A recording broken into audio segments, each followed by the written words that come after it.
சீமான் நிபந்தனையற்ற மன்னிப்பு கேட்ட நிலையில் நடிகை தரப்பில் உச்சநீதிமன்றத்தில் பிரமாண பத்திரம் தாக்கல் செய்யப்பட்டுள்ளது. கூடுதல் விவரங்களை வழங்குகிறார் செய்தியாளர் ஆனந்த். ஆனந்த், வணக்கம். இந்த வழக்கின் விவரம் என்ன ஆனந்த்?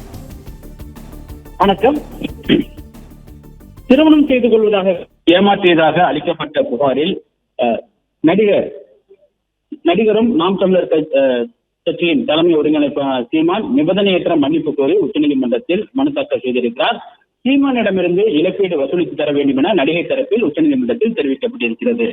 நாம் தமிழர் கட்சியின் தலைமை ஒருங்கிணைப்பாளர் சீமான் நடிகையை திருமணம் செய்து கொண்டு ஏமாற்றியதாக கூறி அவருக்கு எதிராக வழக்கு பதிவு செய்யப்பட்டுள்ளது. அவர் மீதான வழக்கை ரத்து செய்யக்கூடிய மனுவை தள்ளுபடி செய்த சென்னை உயர்நீதிமன்றம் சீமான் மீது சட்டப்படி நடவடிக்கை எடுக்க வேண்டும் என உத்தரவிட்டது.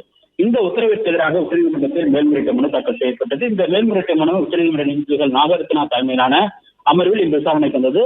ஏற்கனவே இந்த வழக்கு விசாரணைக்கு வந்த பொழுது நிபந்தனையற்ற மன்னிப்பு கோர வேண்டும் என கோரி இரு தரப்பினருக்கும் நீதிமன்றம் அறிவுரை வழங்கியிருக்கிறது. அதன் அடிப்படையில் இன்று இந்த வழக்கு விசாரணைக்கு வந்த பொழுது சீமான் தரப்பில் நிபந்தனையற்ற மன்னிப்பு கோரி பிரமாண பத்திரம் தாக்கல் செய்யப்பட்டது. அதில் தமக்கு எதிரான வழக்கை ரத்து செய்ய வேண்டும் எனவும் தாம் தொடர்ந்து எந்தவிதமான அவதூறு கருத்துக்களையும் தெரிவிக்கவில்லை எனவும் நீதிமன்றம் உத்தரவின் அடிப்படையில் தாம் நிபந்தனையற்ற மன்னிப்பு கோரி மனு தாக்கல் செய்திருப்பதாகவும் தெரிவிக்கப்பட்டது.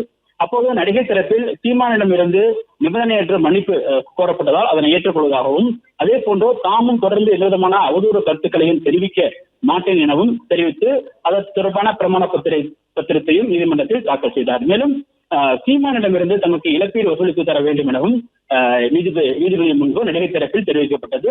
சீமான் மன்னிப்பு கோரியதால் வழக்கை வாபஸ் பெறுவதாகவும் தெரிவிக்கப்பட்டது.